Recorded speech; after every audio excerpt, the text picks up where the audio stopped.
आज की हमारी कहानी एक ऐसे जंगल की है जहाँ पर देर रात को जाना अपनी मौत को दावत देने जैसा है।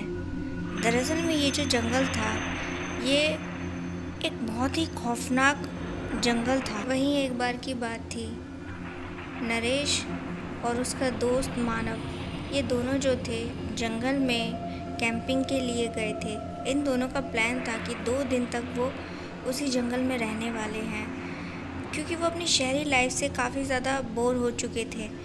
अब इसके बाद जो था, ये दोनों जो थे जंगल में कैंप वगैरह लगाकर रात के वक्त आराम से बैठकर बातचीत कर रहे थे।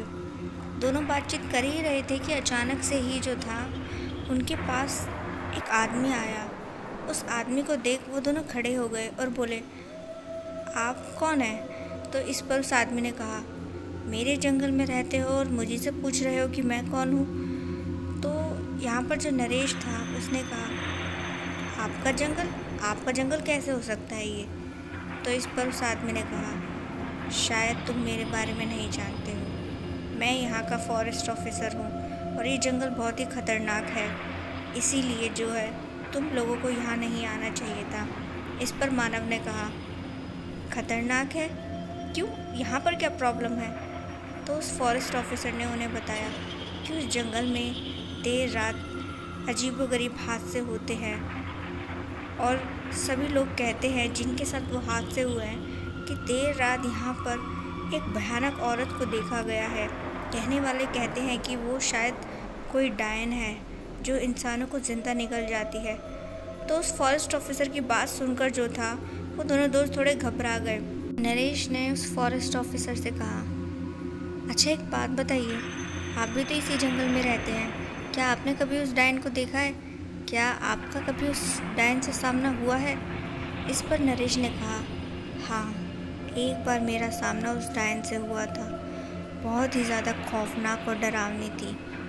उस दिन के बाद जो है मैं इस जंगल में बहुत ही ज़्यादा सहमा हुआ सा महसूस करता हूँ, लेकिन क्या करूँ, मेरी जॉब ही ऐसी है कि मुझे यहाँ रहना होगा। इसके अलावा मेरे पास और कोई चारा नहीं है। लेकिन उस रोज़ के बाद जो था, मैं अपने साथ एक ऐसी चीज़ रखता हूँ जिससे वो डायन डरती है और मेरे करीब नहीं आ सकती। उस फॉरेस्ट ऑफिसर की बातों को सुनकर मानव ने कहा, अच्छा तो वो चीज़ क्या है, हमें बताइए, क्या वो चीज़ इस वक्त भी आपके पास है? तो इस पर फॉरेस्ट ऑफिसर ने कहा, हाँ, वो चीज़ इस वक्त भी मेरे पास है, तभी तो मैं यहाँ पर हूँ, नहीं तो मैं उस चीज़ के बिना अपने कैबिन से बाहर नहीं निकलता हूँ और तुम लोगों को भी यहाँ से चले जाना चाहिए।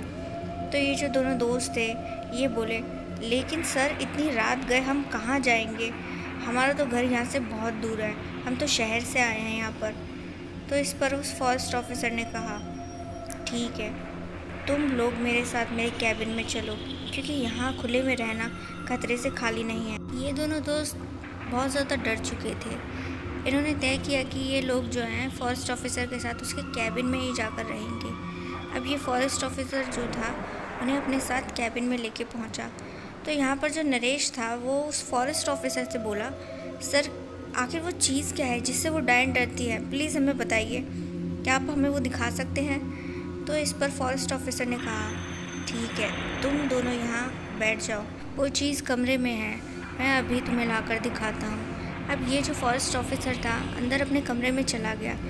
तभी जो है मानव को याद आया कि ये जो फॉरेस्ट ऑफिसर था इसने तो कहा था कि वो चीज़ वो हमेशा अपने साथ रखता है जिससे डायन डरती है, लेकिन अब ये बोल रहा है कि वो चीज़ कमरे के अंदर है और वहाँ से लेने गया है। आखिर ये चक्कर क्या है? अब यहाँ पर दोनों दोस्तों के जो दिमाग थे वो चलने शुरू हो गए। ये घबरा गए कि आखिर ये फॉरेस्ट ऑफिसर चाहता क्या है, इसने हमसे झूठ क्यों बोला? अचानक ही उन्हें कुछ अजीबोगरीब आवाज़ें सुनाई देने लगी। ये आवाज़ें सुनकर जो था वो उस कमरे में पहुँचे जहाँ पर वो फॉरेस्ट ऑफिसर गया था। दरअसल में वो दरवाजे के बाहर ही खड़े थे। उन्होंने धीरे से जो था उस कमरे का दरवाज़ा खोला तो देखा कि ये जो फॉरेस्ट ऑफिसर है किसी से बात कर रहा था। इन्होंने ज़रा थोड़ा ध्यान से देखा तो इन्होंने देखा कि सामने की ओर जो था एक औरत खड़ी थी और ध्यान से और देखने पर उन्हें पता चला कि उसका रूप जो था एकदम भयानक और डरावना था। अब इनकी आंखें खुली की खुली रह गई ये देखकर कि वो कोई और नहीं बल्कि एक डायन है। इनकी जो थी हालत पतली होने लगी। ये समझ नहीं पा रहे थे कि आखिर ये फॉरेस्ट ऑफिसर चाहता क्या है और ये डायन को अपने घर में क्यों रखे हुए है। अचानक से जो था उन दोनों ने दोस्तों को देख लिया, तो वो जो थे उस कमरे से निकलकर उन दोनों दोस्तों के पीछे आए और बोलते हैं, तुम्हें क्या लगा कि तुम्हें यहाँ पर बचाने के लिए लाया गया है? बिल्कुल भी नहीं, तुम्हें तो यहाँ डायन अम्मा का शिकार बनाने के लिए लाया हूँ मैं।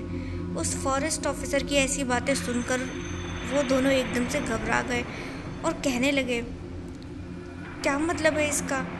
तुम डायन का साथ कैसे दे सकते हो?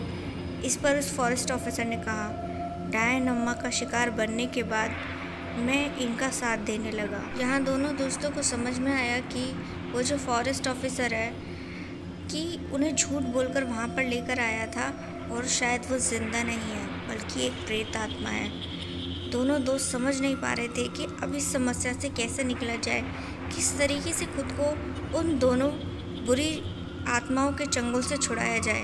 इसके बाद जो था दोनों दोस्त जो थे उस कैबिन से निकलकर बाहर भागे। ये दोनों जो थे वो भी उसके पीछे पीछे जाने लगे। तो दौड़ते हुए जो था उन दोनों दोस्तों ने एक मंदिर देखा। तो जैसे ही वो उस मंदिर के अंदर गए तो उन्होंने देखा कि वो उन गांव वालों का जो कुल देवता का किसी का मंदिर था। तो यहाँ पर वो जो डायन और फॉरेस्ट ऑफिसर का भूत था वो भी वहाँ पर आए और बड़ी कोशिश करने लगे कि वो दोनों दोस्त जो हैं कुल देवता के मंदिर से बाहर आ जाएं। तो नरेश ने कहा उन लोगों से, चाहे तुम जो कर लो हम यहाँ से बाहर नहीं आएंगे, नहीं तो तुम लोग हमें मार दोगे, चले जाओ यहाँ से, चले जाओ। डायन जो थी बड़ी ही डरावनी और भयानक आवाज़ में चीखते हुए बोली, किसी हाल में नहीं, जब तक तुम दोनों को मैं खा ना जाऊँ मैं यहाँ से नहीं जाऊँगी, बाहर निकलो तुम। तो ये दोनों जो थे डरे हुए सहमे हुए वहीं मंदिर में छुपे हुए बैठे रहे। तो ये जो डायन थी वो जैसे ही उस मंदिर में जाने की कोशिश करती है, अचानक से उसे ज़ोरों का झटका लगता है और वो दूर जाकर गिरती है। तो यहाँ पर जो फॉरेस्ट ऑफिसर की आत्मा थी उसने भी बड़ी कोशिश करी अंदर जाने की, लेकिन उसको भी झटका लगा। तो ये दोनों जो बुरी शक्तियाँ थी इन्हें समझ में आ गया कि वो किसी भी हाल में मंदिर में तो नहीं जा सकते। वो जो वहाँ पर कुल देवता का मंदिर था वो बहुत ही ज़्यादा शक्तिशाली और पावरफुल कुल देवता थे। अब इसके बाद जो था वो दोनों बुरी ताकतें वहाँ से गायब हो गई। तो ये जो दोनों दोस्त थे दिन होने पर उस मंदिर से बाहर निकले और अपनी जान बचाकर वहाँ से निकल गए।